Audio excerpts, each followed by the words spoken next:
welcome to The Beat Goes. I'm Rebecca. And my name is Jack. In today's episode, we'll be discussing U2, Jim Marshall, the Beatles, the festival circuit, and many more. First up, we have U2. Woo! Because we love them. In a recent NME article, U2 are planning to spruce up their act and sell more records by enlisting One Direction's songwriters. One Direction's debut album, Up All Night, debuted at number 2 in the UK and number 1 in the US, making them the first ever UK group to achieve this. Bono and company is planning to emulate this success, but they've already had this success. They've already been around for 35 years, writing their own stuff. And pretty big in America, so what why do they want? enlist a fluffy, second-rate, all about the image boy band songwriter, and to be quite frank, a crap songwriter at that. It's songs that are aimed at teen bopping girls going, Hey, one of their songwriters is Kelly Clarkson. I'm not a fan. Hey. She writes a breakup ballad like nobody else. This is true. That woman's been hurt. She has been. To the core. I think it's possibly a career-ending move. It could. I think their career ended a while ago. Well, aye, but fans are just going to stand back and go, Bono. What? What have you done? If you're still U2's fan by now, then you're probably quite used to going Bono. I like original U2, but as they went on, it was like, what are you doing? And if they do this, it'll just be, bye. But I wouldn't. Because it's what makes they don't need the money, so why? I know, because we reported that a couple of weeks ago, was that he was one of the most. Bono's just bought Facebook and is now the most successful rich money is the word we're looking man. for. Richest rock star of all time. Exactly. So what's he doing it for? I don't know. I think it's just a midlife crisis style thing. Write your own songs, Bono. Stop Give stealing me the camera. other Look at me right now. Write your own songs, Bono. You've been doing it for long enough. You can do it again. Have a bit of confidence in yourself. Have some self-respect. Just because Spider-Man the musical failed spectacularly and you nearly killed half the cast. Write your own songs. Write about that. You've got lots to write about. Have some respect. On respecting notes, the inventor of the Marshall amp, Jim Marshall, also known as the Lord of Loud, who founded Marshall Amplification in 1962, has recently passed on. The company was recognised as one of the key innovators in music equipment. Their guitar amps are completely legendary and are used by some of the greatest names in rock music to date, including me. I'm not one of the greatest names, but I do use them. Ego. Do you have an opinion? Yes, I do have an ego. Do you have an opinion on the death of Jim Marshall? Do you know who Jim Marshall is, my dear? He invented the amp, it said on the auto cue. As long as he can read the auto cue and knows it, it's fine. At the end of the day, I feel bad that he's died, but it's an amp. A fantastic amp. Other amps out there. I don't care. It's one of the best amps. There will be other amps created. Yeah, but have they made the amp into a fridge? Probably, somewhere. I think that's amazing. Not that that's relevant in any way to the amp, but it's an amp. And if we lived in a world that there was no Marshall amp, so you can't even remember. Then we'd all still use an amp. We'd just use a different amp. It's an amp. Right, before Jack goes off on one, British rappers, please discuss. British rapper example reckons that the UK festival circuit is struggling due to bad promotion, bad security and bad locations. This comment came just days after the Sonosphere Festival's cancellation announcement a couple of weeks ago. I will miss Sonosphere. Think? We know that you're a big fan of the Sonosphere thing. I am. I've never heard of Sonosphere. I'm very sad. I go every year, and one of the main reasons I can't go this year, apart from its cancellation, which is apart from that one, the biggest and most obvious one, the fact that it's not on, is the fact that I am not paying 170 quid for 3 days camping. I'm not doing it. It's a ridiculous amount of money, to be honest. Especially in a recession, and I'm a student. Well, yeah, I think that examples probably got fair points as far as marketing is concerned with the smaller gigs, but it's about the recession. It's about the fact that we have no money. Nobody has the money to spend on that. And, I mean, some of the locations in England and Wales are now having to pay £10,000 a year for They're their not going to spend tuition. They're not going to be able 170. to spend that money on And I mean, what they used to be able you to also spend their money on. To question the locations, because I mean, a lot of people, including my own mother, call tea in the park tea in the mud for a reason. I know, it's disgusting. It's 3 to 5 days of mud, blood and beer. I'd rather stay in a hotel. Jack would rather have a lovely premiere in with a shower. I'm not into the whole festival blood, and thing. beer. No. So I think it's dying on its feet for various reasons, but it's still sad. It's very sad. I do like my festival. But in other news, we'll move on. An interview with the BBC, Paul McCartney's son James said that he and the other sons of the Fab Four could pay tribute to their dads by creating a second-generation incarnation of the group to record an album and then tour. He's discussed this with Sean Lennon, Danny Harrison and Zach Starkey, whom are all established musicians in their own right. I have to point that out, in their own right, okay? Because many people think, oh, they're just taking the fame from their dads. Your opinion on... Well, they are taking the fame from their dads. Don't be ridiculous and say that they're not. They probably are wouldn't still have even got a established. deal in the first place if it hadn't been for their dads. Thing is that they've actually done something with it and they've made something of themselves. They're not particularly successful. They're not Or well-known. particularly high profile. But They're not they the do first have and last to do it. some talent there. If they're doing a whole Tour and a tribute thing, fine. Everybody's covered Beatles. Surely they've got more right to cover the Beatles than anybody else because they're actually from the same stock, and it means a lot more to them than it probably means to a lot of other people. But would people prefer to see their own music rather than just rejigged versions of their Probably, father? but there's the strong possibility that it's not their decision. There's a strong possibility that That it's the their marketeers behind them. marketing company that's making them do that. So, you've got to do what you've got to do. The music industry is not a fun place to be at the moment. There's not No. enough money in it as it is. You do what you've got to do. You do. Speaking of the music industry, and I turn up for the books this one, 26-year-old Canadian singer Rae Jepsen is at the top of the official UK singles chart with her debut single Call Me Maybe. The track sold nearly 107,000 copies in its first week to become the second fastest selling UK #1 of the year so far. It is fantastic. I could love have it it. stuck in my head all day. It's so unbelievably It's so catchy. bloody catchy. It just is. And it's actually a really well written, beyond the fact that it's catchy, because there's a lot of really annoying songs that are catchy. It's actually a really well written song. Yeah.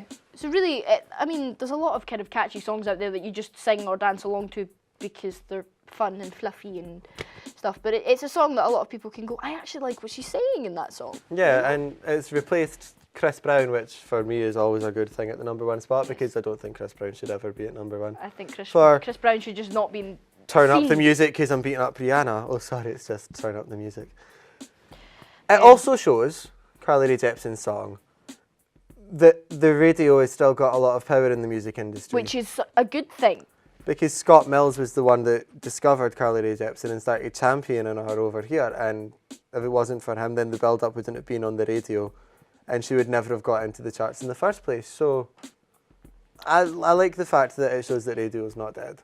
Which is good. I mean, you've got your internet radio stuff and things like that, but I personally like shoving the radio on in the car. Do you know what I mean? Because you hear loads of people, you hear new artists all the time, and you think, oh, I like them, and you go listen to them, and eventually, in my case, buy their albums and things like that. Do you know what I mean?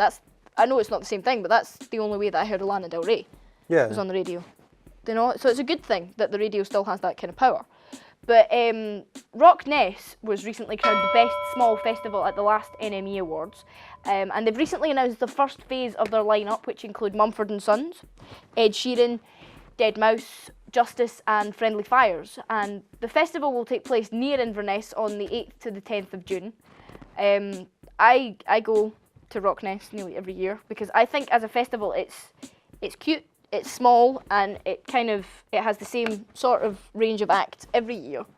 It's reliable, but Jack has a very, very different opinion of this festival than I do. Well, I don't like festivals in general, as we've already discussed earlier. I just think that they're a He's never complete been? waste of money. I've never been to a festival. I don't want to go to a festival. But Rock Ness for me has always just given me this image of junked up moshers that jump about to hardcore heavy metal music, and it's just never appealed to me in the slightest. And I don't understand why people would want to spend that kind of money. And is it not quite full of a younger crowd compared to most other festivals? Yes, but Which I don't think is a selling point by any stretch of the imagination if it's going to be full of 16-year-olds with VO and on a separate long note, do hair I that they're look gonna like a whip me in jumped the up mosher? face. Please tell me, because I go every year. So I'm just going to sit and argue with you on that one, Jack. But no, it's not really a younger crowd. Not really. There's a lot of there's a lot of couples that go that are in the only their people I know that have 20s ever and been to Rock 30s. Ness were 16. It's And that was also a lot of a lot of the reason that 16-year-olds. younger people do go is because it's not got the whole 18 and over rule, which many gigs now do because of the booze that flies around and things like that, and the other things that fly around these things. But as a festival, I think it's good. Well, sure, that's a negative then. If there's drugs and stuff and alcohol and they're just letting anybody walk into it. That's another topic. We'll argue that later. She doesn't have a response to I that one. don't have an argument for that. Female pop group Girls Aloud member Cheryl Cole is going to drop her surname for the sake of her career. Joining the likes of Madonna, Rihanna and Beyonce, the English singer will be known simply as Cheryl. What do you think of this? I'm not the biggest fan of this idea. I don't think it's the best career move for her in the world. She's already established as Cheryl Cole.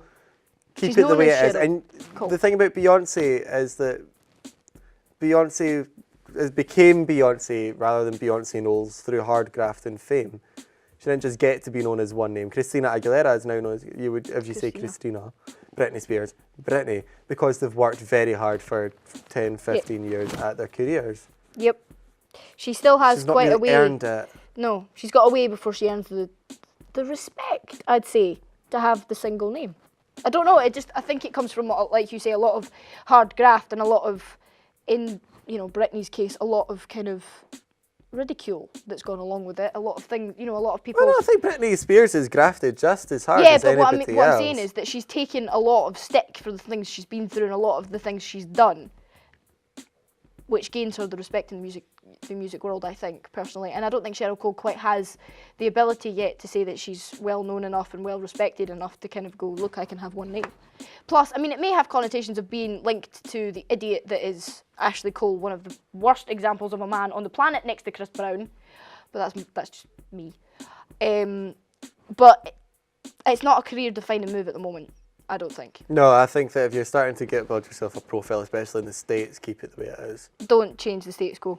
Just don't do it. But in other news, a recent interview with American rapper B.O.B. said that there was an explosion of kind of artists moving from the UK into the States, from Adele to Jessie J to One Direction. I mean, it's growing tremendously. And The Wanted, Florence and the Machines and things like that, they're beginning to kind of get widespread fame, including in the States. And I think for their careers, it's a phenomenal move. It's a brilliant idea to break the States. And if you do it well, you're pretty much defined for life. Do you think I'm right in that statement? Well, I think that it's a big achievement, and I think that it's showing that British music is just as good as anything else that's out there in the world. And I think that it's a milestone in your careers and stuff. And I do agree. I think that it's a very big deal, and I'm very proud of the fact that British music's making it out there in the world. Yeah, because, I mean, constantly for years people were punting really big American stars. And now that kind of British pop music and British rock music's making its way further into the world, shows that we're not second rate, really. It does all go round in circles, though, and we've got to remember this, that Yeah, for a while Britain takes over and then America comes back. It's just the flow the way it's gone, 60s, 80s. Exactly. No. But that about wraps it up for the 4th episode of And the Beat Goes. So please check out our website, atbg.co.uk, and our Facebook page. Please like it if you can. Facebook page, facebook.com/atbg online. I'm Rebecca. And I'm Jack. Tune in a couple of weeks for our next instalment.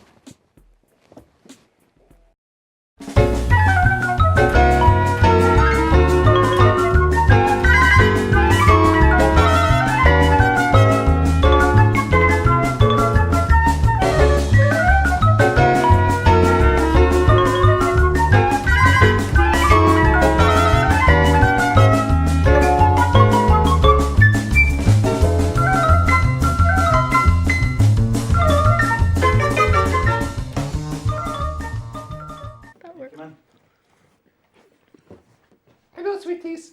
Are these on? Are you getting that? Okay. Hi, I'm Sasha. Hi, Sasha. Hello. What are you going to sing for us today?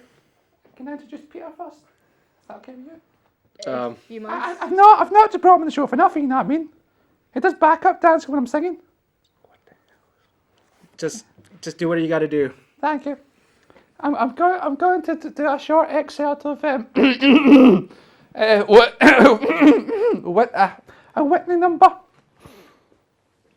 I'm every woman, it's all in me. Do. Oh, oh, oh, ooh, oh. Thank you. Judges? Gareth, what do you think? Good riddance to bad rubbish. Oh, that's harsh, Gareth. Stop stealing my bras and stuffing them. It's insulting. Sweetie, look great on me. Come on, look at that. What the hell was that? I'm sorry, Vince, baby. I try my hardest. I mean, I'll talk to you later on tonight when we're having Whoa! talk. That was between me and you. Sorry. He's letting things out now. Between me, you, and Panda Peter. Ooh. Hi, Panda. I'm really creeped out right now. That's the fucking weirdest thing I've ever seen, man. Seconded. Yeah. Do we pass on him or what, guys? Passing and Peter. Can I give my opinion in a physical show of my answer? Sure. That's Yeah, I'm gone too. No! Can you take the trousers off? You want me to take my trousers off, Gareth? Would that give me a shot? Yeah. Turn around. Ooh. Yeah, that's a creepy now, guys. Come on.